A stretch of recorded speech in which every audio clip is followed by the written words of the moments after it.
YouTube, I just got this bike. It ran good when I first got it. I didn't put a couple miles on it. It started acting kind of odd.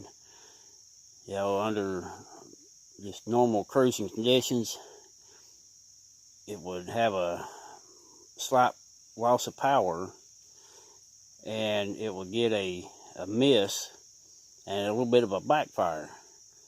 You know, and I thought it was electrical. Usually you don't get a backfire through carbureted issues, but I guess it's been electronic ignition and everything's all different and old school. But I was getting a couple codes. I was getting a P0122, which is my throttle positioning sensor back here. Alright, I was getting a P1351, which is basically the connection, you know, your harness between your coil that plugs to your coil and whatever. And then I was getting a P1533 and a P1534, which is both saying, you know, your rear coil or your front coil, you know, something ain't firing. Alright, so that's all electronic stuff. It wasn't electronic. What I had, pull this nut off right here, and you pull that off, unhook all your electronic stuff, you know, pull your fuel pump out. It's kind of tricky. You pull that pump up, and down on the side, on the left side down there, you'll see like a thin flat piece that goes down, metal. Take a screwdriver and you push it down. As you push it down, the part that lays up here on top, it'll turn and it'll let you pull it up through there. But it's got hoses in there. And my hose, the hose from the fuel pump, you know, they tell you to, well, I seen a video, you know, about relieving the pressure off the fuel pump. I didn't want to relieve it, because if I relieved it, I felt that as long as it had pressure on there, if I pull out and look at it, you know, now I wouldn't unhook it with pressure on it. That'd be ignorant. But if there was no problem with it, you pull it out and you look at it, there's going to be fuel in them lines. I pulled out and look at it. You'll if you look it up, you'll see what I'm talking about. It looks like an esophagus. It's kind of clear. New they're white as clear, and then after they're in our while, they turn kind of yellowish color, brown.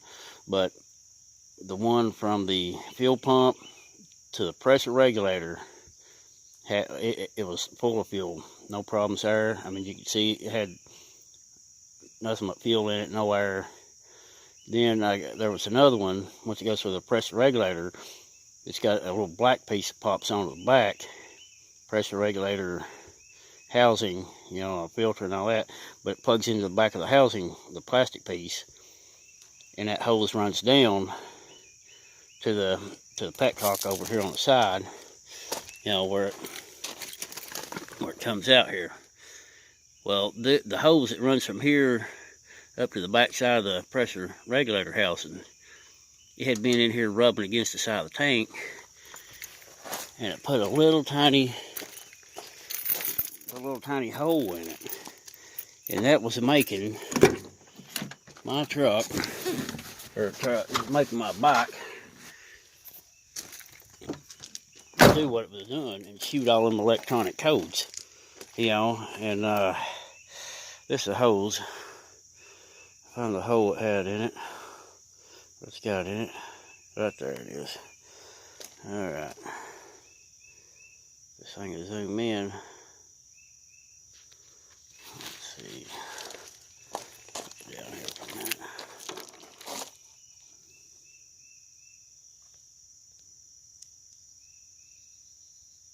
That thing ain't gonna do it, is it? There it is. You see that little tiny hole right there?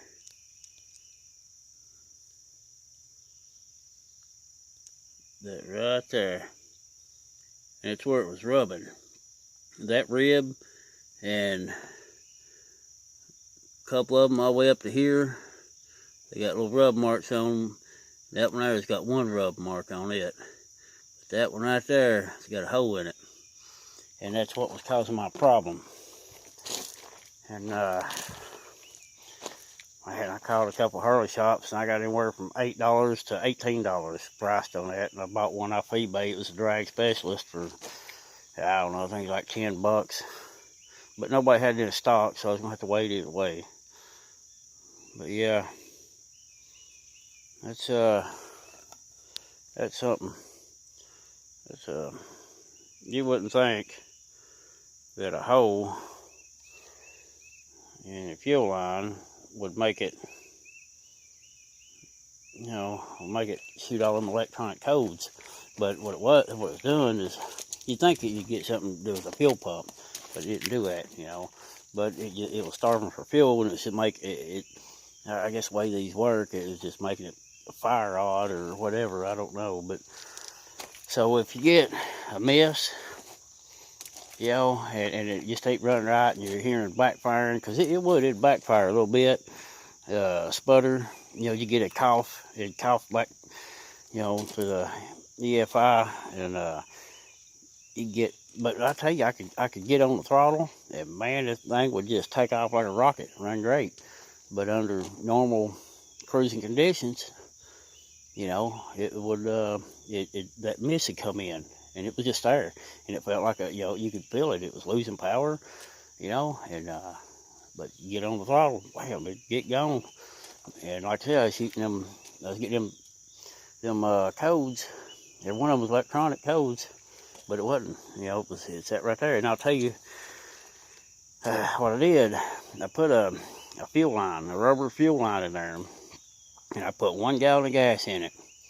And I rode it up the road. I rode it about 8 miles and came back, and it done great. It didn't hesitate, didn't act up, no missing, no nothing. It ran like it's supposed to run, and so that's why I'm sitting here with the seat stuff off. I'm gonna pull it out. My hole should be in today or tomorrow, and you know, I'll just swap it out then. But that's what it was, you know. So if you're getting them codes, that is something to look at, you know, instead of going and buying a bunch of electronic stuff. Because honestly, I wouldn't buy the coil. I thought the coil was bad, and I bought a coil, and I ain't even put it on yet. You know, I'll probably put it on because it's new. But, you know, I started seeing these videos about the fuel tank and the bikes doing what mine was doing, and some of them had a little worser cases of them doing a little bit worser things. You know, mine would idle good. You crank it up, man, it idled great. It run good. It was just at a steady speed. It wouldn't, you know, wouldn't do that. But anyways, that's something to look at.